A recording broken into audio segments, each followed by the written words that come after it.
esse ponto que é importante. Paulo está falando, se você quer comer, vai comer em casa. Quer dizer, aqui é outra situação, né? É outro momento. E em cima ele fala, né? Se você não distinguir do corpo e sangue do Senhor, você está comendo a sua própria condenação. Maria vita in morte suo. Salve Maria a todos! Sejam novamente bem-vindos aqui ao canal Tietos Fidelium. Salve Maria, Marcel. Salve Maria Leonardo, salve Maria a todos. Queria agradecer o pessoal que tem curtido o canal, tem se inscrito aí, obrigado. Quase batendo 2.000 já, hein? Acho que falta o quê? Uns 10 inscritos, né? Uns 18 por aí, menos de 20, parece. Legal, graças a Deus. Então hoje, Marcel, a nossa proposta é voltar novamente aos milagres permanentes da igreja, né? Começamos falando sobre o milagre de Guadalupe. E hoje nós vamos falar sobre os milagres eucarísticos, né? Principalmente o milagre de Lanciano, muito importante, né? Os milagres permanentes, né? A gente sabe que só a Igreja Católica possui, né? E é importante nós, como católicos, divulgarmos, né? Esses milagres, né? Porque é um sinal de que a Igreja de Cristo, a Igreja verdadeira, é a Igreja Católica, né? Porque você não vê esses milagres em outras religiões, né? Somente na Igreja Católica. Mas antes, Leonardo, eu posso dar um recado aí pro pessoal, com certeza, nossos inscritos aí, com certeza, pessoal que tem acompanhado bastante em nosso canal. Então, gente, teve aí muita polêmica aí a respeito da entrevista do Frei Thiago, o pessoal reclamou bastante, como se nós tivéssemos cometido uma heresia, o pessoal já estava até aí querendo acender a fogueira para jogar a gente na fogueira. Mas é o seguinte, nós não somos seguidores do Frei Thiago, mas também não consideramos o Frei Thiago o nosso inimigo, né? Com certeza. Nós não consideramos o Frei Thiago um herege, um leproso, uma pessoa que deve ser evitada, né? Então, e a gente também, é bom o pessoal saber que a gente não está preocupado com o que fulano, ciclano está dizendo da gente, né? O pessoal do dom fulano de tal, ou do dom ciclano. Tá falando isso? Porque a imagem de vocês, a gente está preocupado com imagem, né? O que as pessoas pensam da gente não é importante. Verdade. Entendeu? O que é importante, porque isso não muda nada. O que é importante é o que Deus pensa da gente, porque Exatamente. Isso sim pode nos condenar ao inferno. Então, assim, a gente não se preocupa com isso, né? Apesar de a gente ter sofrido até mesmo ameaças, a gente não está preocupado com isso, né? A gente se preocupa sempre em fazer a vontade de Deus. Exatamente. Agora, se nós acharmos que não estamos trilhando o caminho certo, nós teremos a humildade de reconhecer, porque a gente quer salvar a nossa alma, a gente quer salvar a alma das pessoas próximas da gente. A nossa missão realmente é essa, não é? A gente não está aqui para querer aparecer ou querer sermos vangloriosos, né? A gente está aqui para se submeter à vontade de Deus. Esse é o recado. Verdade, sem dúvida. E eu assino embaixo. Tá, ok, vamos então. Então vamos lá, Marcel.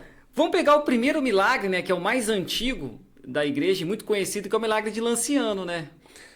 O milagre de Lanciano é o mais antigo e o que foi mesmo que a ciência, né? Pelo menos que eu vi, estudei, foi o que a ciência foi submetido, né? Pelos cientistas, né?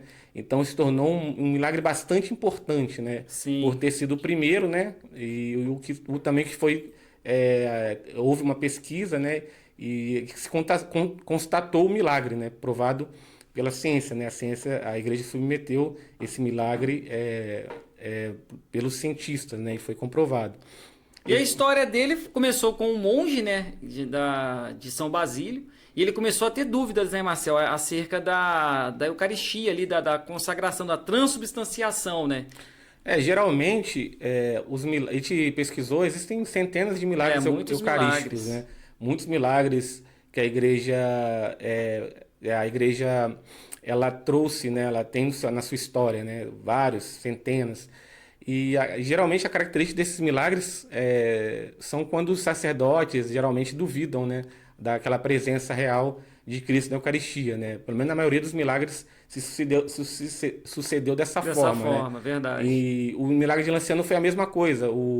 Esse monge, né, da Ordem de São Basílio, ele tinha dúvidas acerca da presença real de Jesus Cristo na Eucaristia.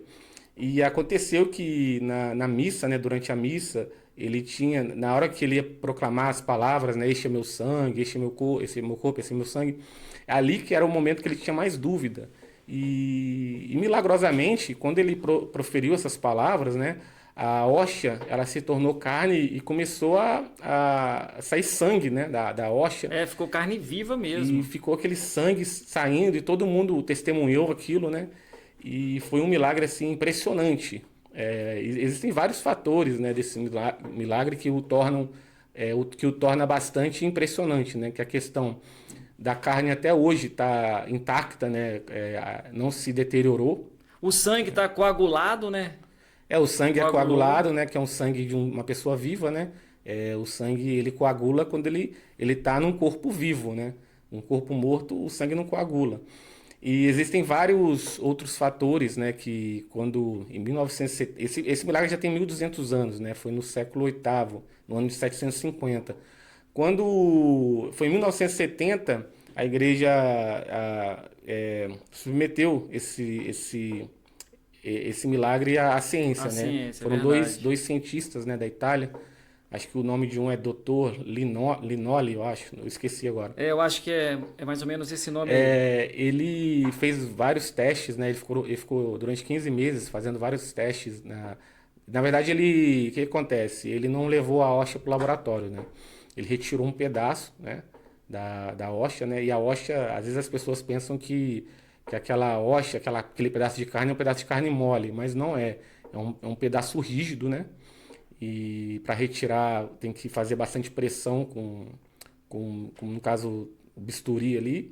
E ele levou para o laboratório, tanto um pedaço da hóstia, quanto os 5 pedaços do sangue coagulado, né? Que ficaram 5 pedaços. Sim. E lá no laboratório constatou que essa carne ela é de carne, é uma carne, né? É um E pedaço do coração, né? é uma carne humana, né? Humana, Humana. exatamente. E a carne, ela está nas condições de como se tivesse acabado de ser retirado do corpo humano. Ela é uma carne fresca, né? Ela não se deteriorou, ela é uma carne fresca. E ali se constatou que é uma parte do miocárdio, do Isso, do coração, coração. que é do ventrículo esquerdo do coração. E o doutor que você falou, só para as pessoas saberem, é Odoardo Linoli. Linole, isso mesmo.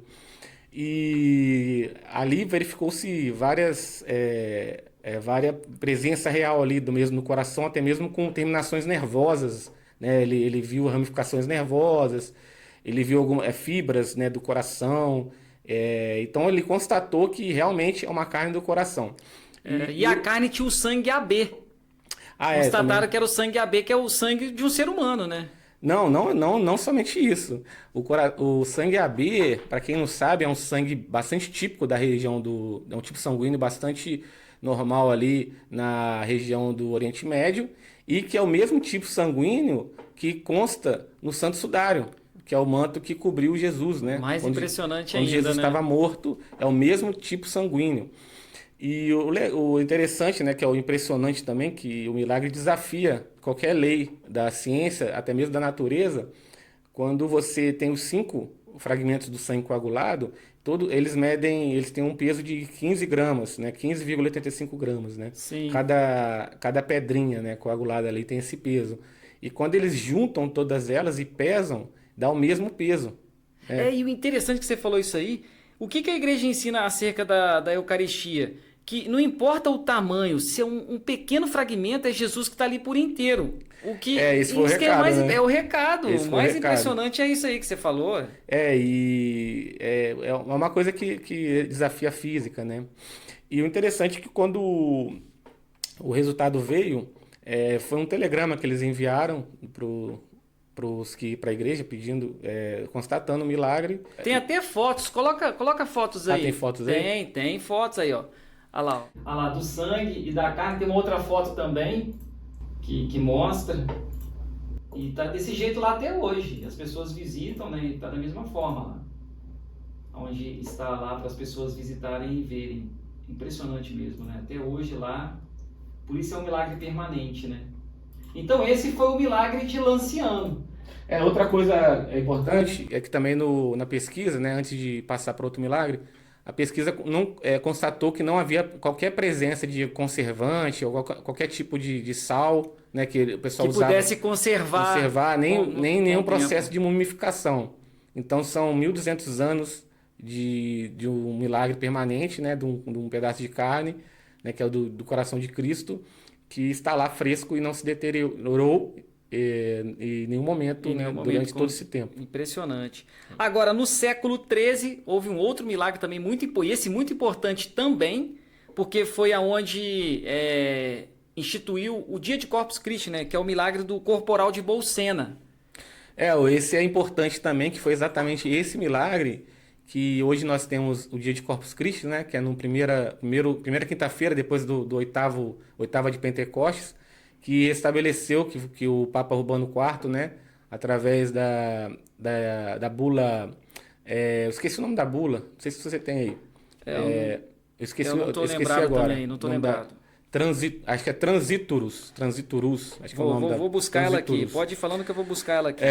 Ele estabeleceu o dia de Corpus Christi para toda a igreja, né? Porque antes o Corpus Christi era celebrado somente numa cidade, né? Eles tinham essa devoção. Então, depois desse milagre, juntamente Urbano IV e também tem ali a participação de São Tomás de Aquino, estabeleceu o dia de Corpus Christi para toda a igreja, né? Ser celebrado na primeira quinta-feira depois da oitava de Pentecostes. Então, esse de Bolsena foi quando um padre, né, estava voltando de Roma, né, ele tinha ido visitar o túmulo de São Pedro, né, numa peregrinação, e na volta ele parou numa igreja de Santa Cristina. E ele celebrou a missa lá na cripta de Santa Cristina. E ele tinha também as dúvidas, né, de como, da mesma forma que Lá em Lanciano, você vê que é um aspecto, né, que quando acontecem esses milagres, geralmente Deus quer mostrar para esses sacerdotes que realmente ele é presente. Na verdade, se a gente for parar para pensar assim, toda missa é um milagre, né? Só que a gente não vê, né, porque ela está sobre o véu, do pão, né? Mas se a gente for parar para pensar, toda missa é um milagre. Milagre. Para quem é católico e crê na presença real de Cristo na Eucaristia, é um milagre. Só que fica no véu do pão e do vinho. Então, esse sacerdote, ele tinha essas dúvidas, né? E ele fez lá, ele pedia a Deus para que tirasse essas dúvidas do coração dele, que ele, no momento da consagração, ele duvidava da presença real de Jesus na Eucaristia. Então, foi quando ele, lá na cripta de Santa Cristina, ele teve o milagre, né? Começou a escorrer sangue no corporal. Da hóstia começou a sair muito sangue. E o sangue desceu no corporal. Né? Para as pessoas que não sabem, o corporal é um paninho que fica no altar, né? Isso, é um paninho. É um paninho ali que fica no altar. E não só no pano, mas também na pedra. Também tem as marcas até hoje. Na pedra também ficou a marca desse milagre. E o que acontece? Então, o Papa ficou sabendo, né? O Papa estava em e pediu para que levasse até ele o paninho, o corporal. E quando ele viu o corporal, ele ficou também impressionado com aquilo, né? Ele se ajoelhou, Verdade. E pediu, né? São Tomás de Aquino, né, estava na presença do Papa e pediu para que elaborasse um ofício litúrgico, né? E também acho que 2 canções, né? 2 canções. Tanto Ergo e a Laudacion. Eu não trouxe elas aqui pra gente poder colocar. Mas são músicas cantadas até hoje, até hoje, verdade. E o ofício litúrgico da celebração de Corpus Christi, né, que foi também estabelecido depois desse milagre de Bolsena, né, que foi um milagre muito importante. Foi em 1243, no século XIII. 1264. Foi em 1264. Então, e estabeleceu-se dali o Corpus Christi, né? A bula que você falou é a Transiturus. Transiturus, é isso mesmo. Que foi onde... E também em 1317, Marcel, o Papa João XXII publicou na Constituição Clementina o dever de se levar a Eucaristia em procissão pelas vias públicas. Pois é. Foi o que estabeleceu, né? E, assim, a gente tem vários milagres, né? Várias cidades, E na Itália é onde aconteceu a maioria desses milagres, foi na Itália. Né? Agora um outro milagre também, em Siena, né? Em Siena também aconteceu um milagre. Só que esse não foi dúvida, foi roubo. Ah, sim. Lá sim. na É igual o de Santarém, em Portugal. Mas fala isso daí. Então, aí esse que aconteceu. Roubaram hóstias, né? Na igreja. E depois, numa outra igreja, essas hóstias apareceram dentro do ofertório. Eles encontraram as hostias dentro do ofertório e aí eles Junto com associaram as moedas, né? e associaram que era as hostias roubadas. Só que elas estavam muito sujas, né? Então os padres decidiram não consumir aquelas hostias e guardar para que elas se deteriorassem com o tempo. Só que passou séculos e a hóstia não se deteriorou. Eles falam que, inclusive, que a aparência de farinha fresca, né? De pão fresco, né? De que como se a hóstia tivesse acabado de ser feita ali, né? Ela tá brilhosa, né? Ela tá viva, aquela cor, né? De farinha, de hóstia, né? Eu li sobre esse milagre também. É muito interessante. E tem o... Você quer falar mais alguma coisa Não, desse milagre? vamos botar fotos. Bota Tá. foto de bolsena, que a gente nem acabou nem colocando, né? Coloca Para as assim. pessoas verem do corporal. Que é lá onde as pessoas podem visitar, né? Ah lá. Tem essa ali, tá lá o corporal guardado. Vamos ter uma outra também, pode colocar a outra. Esse foi em Bolsena. Ah lá, bonito pra caramba também. Agora tem esse de Siena, das hostias que foram roubadas e que tá lá intacta até hoje. Ah lá, impressionante, né? Esses são igual você falou, né? Os milagres permanentes, né? E tem o de Santarém, foi em Portugal, né? Também foi naquela época, no século XIII, foi ali praticamente na mesma época, que foi um caso de roubo também, que se sucedeu esse milagre. Uma senhora, né, que tinha as dúvidas, né, sofria ali, na verdade, Sim. com a infidelidade do esposo. Ela procurou uma bruxa judia, né, para que o marido dela, né, voltasse a sentir um amor, né, que ela queria, né, do esposo, né, que ela não queria mais ser traída pelo esposo. E essa bruxa judia, ela pediu para ela para que se fizesse esse feitiço, né, ela precisaria de uma hóstia consagrada, né, para a elaboração desse feitiço. E o que ela fez? Ela apressadamente, né, ela foi para a igreja e se fingiu de doente, né, para que o sacerdote desse a hóstia para ela durante a semana. Sim. Porque geralmente, né, o sacerdote só dava, né, dessa forma quando a pessoa estivesse doente, né? Então o sacerdote deu a hóstia para ela na boca e ela, com o véu, ela disfarçadamente ela retirou a hóstia da boca, enrolou no véu e colocou dentro da roupa, assim, dentro da roupa, e saiu para a rua para ir para a bruxa, né? Para fazer o tal do feitiço. E as pessoas começaram a chamar ela, né? Que as pessoas viram que atrás dela havia um rastro de sangue. Que né? isso? Isso. A hóstia começou a sangrar e as pessoas começaram a perguntar para ela: você está machucada? O que está acontecendo? Tem um rastro de sangue e tal. Aí ela viu que o sangue estava saindo do peito dela e ela ficou preocupada, ela ficou com medo, ela correu para casa. E aí ela percebeu que o sangue estava saindo da hóstia. Da hóstia. Então ela pegou a hóstia, na mesma hora tinha um baú no quarto.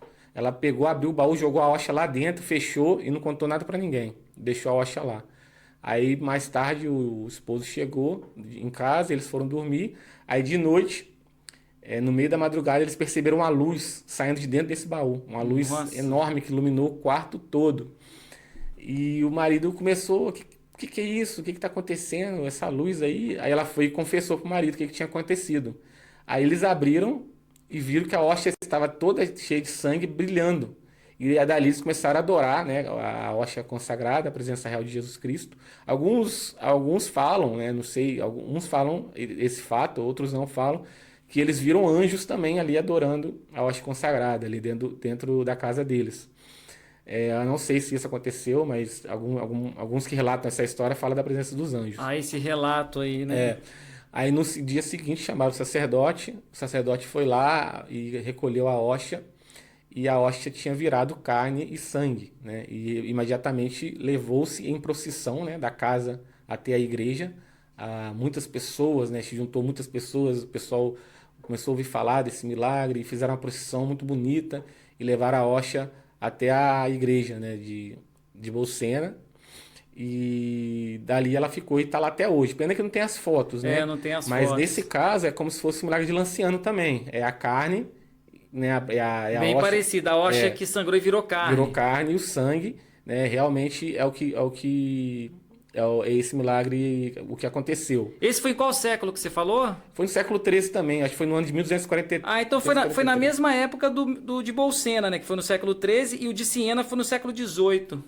Ah, tá. Então, aí e lá até essa casa, engraçado, interessante que essa casa desse casal virou uma capela, né? Olha. Essa casa virou uma capela. E Caramba. até hoje o pessoal celebra, né, acho que é no segundo domingo de todo ano, eles fazem essa procissão da casa, né, que virou uma capela, até a igreja, né, onde a hóstia está lá até hoje exposta, né? E foi um milagre assim impressionante, né? Esse milagre também. E é igual você falou, né, Marcel? A gente trouxe somente alguns para mostrar, mas são muitos milagres, né? Se for pesquisar, é muita coisa.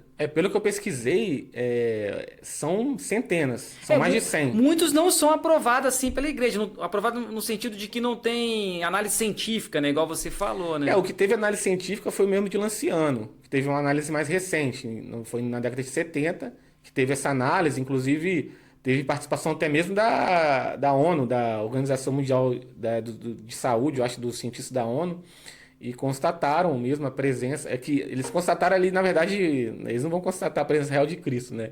Eles falaram justamente que são fatos que a ciência não consegue explicar. Verdade. Que não há explicação científica para aquilo, né? Então, é por isso que hoje o Lanciano é um milagre muito importante, né?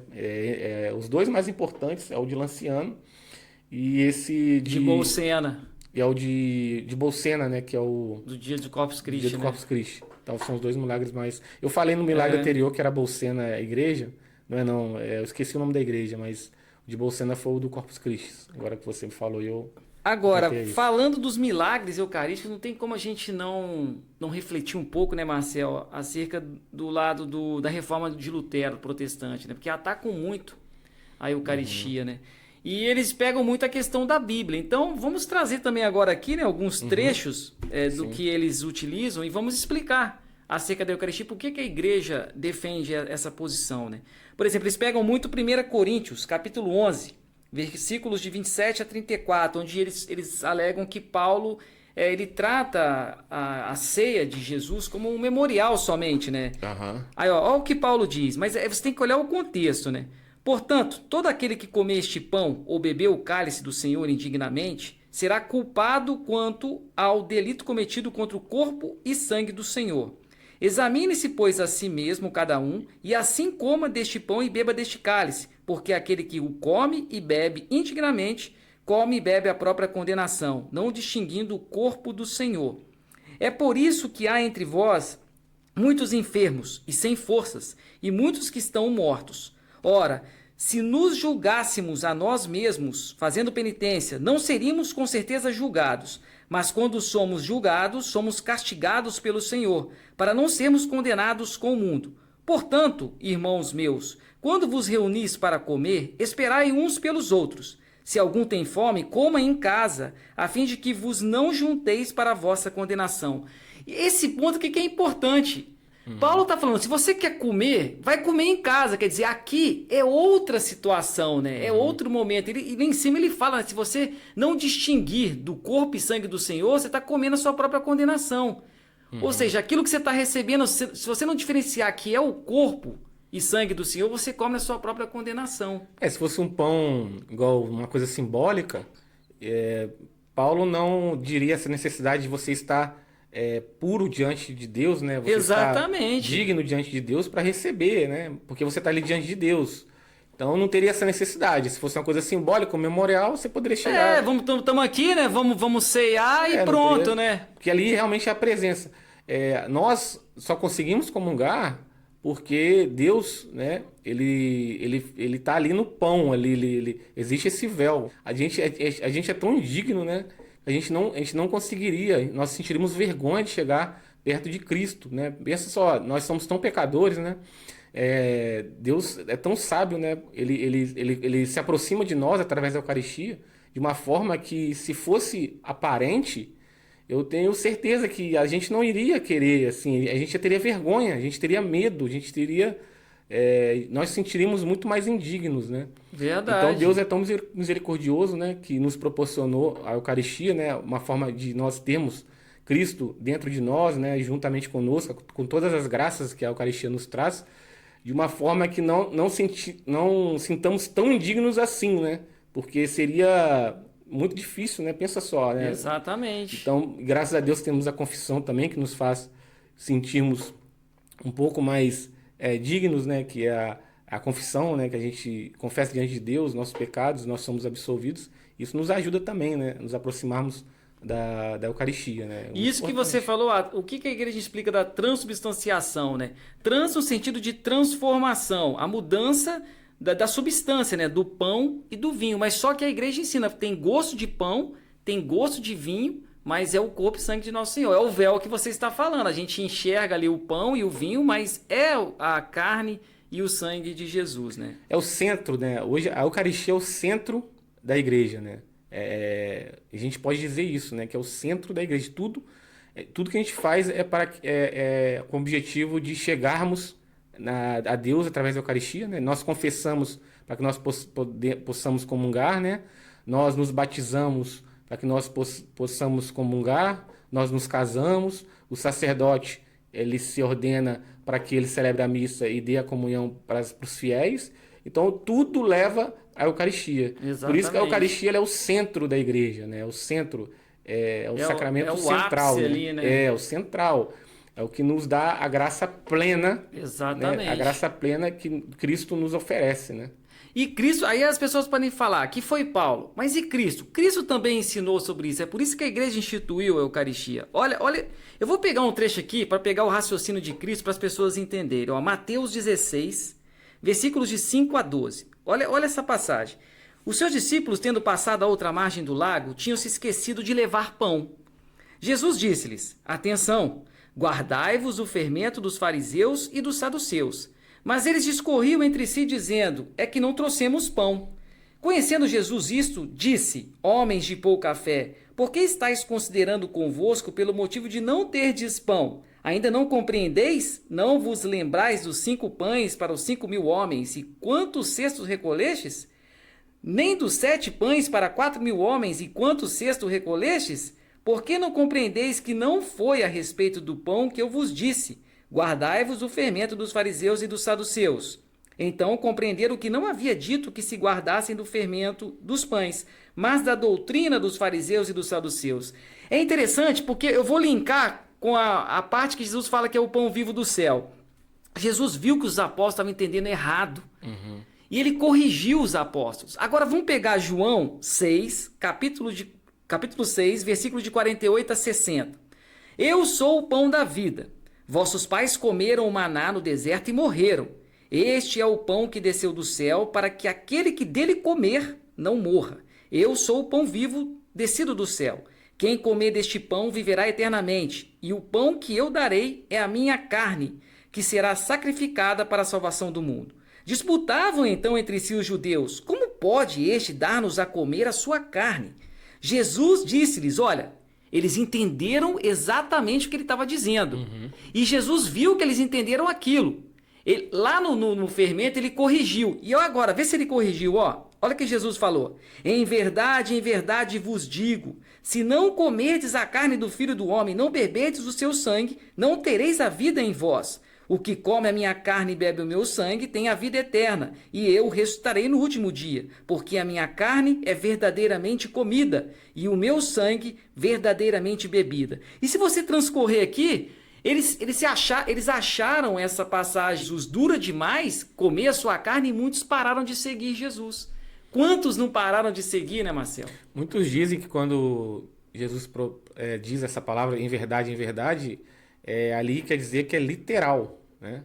Ali o que ele vai dizer em seguida é literal. Eu já Então, ouvi isso também. em verdade vos digo, aquele que não comer minha carne e não beber do meu sangue, não terá vida eterna, né? Então, realmente ele está confirmando aquilo que ele havia dito antes e que tinha escandalizado aquelas pessoas que estavam ali próximas, né? Tanto que depois algumas pessoas acharam muito forte, muito né? forte. E abandonaram, né? Deixaram de seguir a Cristo, né? Para você ver como realmente, e toda a igreja entendeu dessa forma, né? Você vê até mesmo aquelas igrejas orientais, né, que tem vários ritos, todas elas entendem que realmente é a presença de Cristo, é verdadeiramente carne, é verdadeiramente sangue, apesar de estarmos ali no véu do pão e do vinho. Exatamente. E os milagres que a gente mostrou aqui só vêm corroborar tudo isso, né? Que são os milagres que Deus nos mostra, né? Que é um presente de Deus, né? Que é esses milagres, né? Que ali nos dá essa certeza de que realmente Jesus está presente, né? Na Eucaristia. E esses milagres só existem na Igreja Católica. Na Igreja Católica. Essa é a grande verdade, né? E hoje foi mais um milagre permanente. Existem outros também que futuramente a gente pode trazer aqui, né? Que é a questão dos corpos também incorruptíveis, né? Uhum. O manto sudário também é muito importante. São vários milagres. A igreja tem vários milagres. Tem vários santos, tem o Santo Sudário, tem os milagres o de Nossa Senhora, que a gente já trouxe aqui. E a gente pretende aí trazer mais desses milagres, né? Para o pessoal que acompanha nosso canal. Quer deixar uma palavra final de um vídeo um pouco mais curto mesmo, né? Só pra gente mostrar. A palavra final eu queria falar pro pessoal que eu falei que a gente ia alcançar os 2.000 inscritos, E fazer, né? uma live. Só que assim, a gente está esperando que pessoas possam vir aqui para fazer uma live junto com a gente, né? No formato de entrevista. Sim, sim. Porque aí fica uma coisa mais... a gente interage melhor, né? Então a gente espera que a gente consiga uma pessoa para trazer aqui. Porque também depois do Frei Thiago ninguém quer vir mais no canal. Infelizmente, né? Então assim, a gente pretende conseguir alguém aí, vamos ver, quem sabe um sacerdote, né? Seria muito bom, né? Poder trazer um sacerdote. Mas se não trouxer o sacerdote, traz um leigo mesmo, que às vezes entende de algum assunto relacionado à igreja ou qualquer outra coisa, né? Pode até falar de protestantismo. Igual a gente falou da RCC. Né? E como vai ser uma live também, né, Marcel? Pode abrir para perguntas, né? Seria muito interessante. Interessante responder perguntas também, dúvidas. E também, eu falar do último vídeo, né, que a gente fez da RCC, a gente teve muitas críticas, né? Bastante. Nossa, principalmente o pessoal da RCC. Mas assim, eu queria falar pro pessoal que a gente trouxe aqui são palavras dos próprios líderes da RCC. E eles confirmam, né, que a RCC realmente surgiu de dentro do protestantismo, né? E para aqueles que acham isso normal, o que a gente pode fazer, né? A gente sabe que o protestantismo é uma heresia, né? Que o próprio Concílio de Trento trouxe, né? Várias condenações, né? Que é a sola scriptura, essas três, né? Sola fide, os solas de Lutero, solas de Lutero. Então, assim, a gente trouxe, e se você acha que isso não tem problema, tudo bem, você pode continuar na RCC, mas a gente acha que uma árvore má, né, se a RCC nasceu de dentro do protestantismo, não pode trazer bons frutos, né? Exatamente. Então, isso pra gente é o suficiente. Esse é o recado aí que eu quero deixar para as pessoas que ficaram, né, um pouco chateadas aí com a gente de ter mostrado essa face, né, da RCC, de onde surgiu, de como ela surgiu. Mas nos comentários eu até botei também lá no canal... dizendo, então nos mostre documentos antes do Concílio Vaticano II, né, que defende o pentecostalismo, o modo de oração em línguas que a RCC aborda, porque não existe, né? O pessoal não tem documentos. Teve gente que se lamentou que a gente não está mais no período das fogueiras. nesse caso, a gente poderia ser condenado. Queimado. A fogueira, né? Seria muito bom se voltasse a Santa Inquisição, né? Porque eu tenho certeza que a gente não seria condenado, nós seríamos absolvidos, né, nesse caso. Ou se a gente fosse queimado, seria de forma injusta, né? Pois é. Mas é isso aí, galera. Espero que o que a gente tem passado aqui esteja ajudando vocês. Continuem a nos ajudar aí também. Vamos propagar a mensagem da igreja para muitos aí que ainda não entendem. Então fique com Deus, até um próximo vídeo aí, se Deus quiser. Tchau, pessoal. Maria vita in morte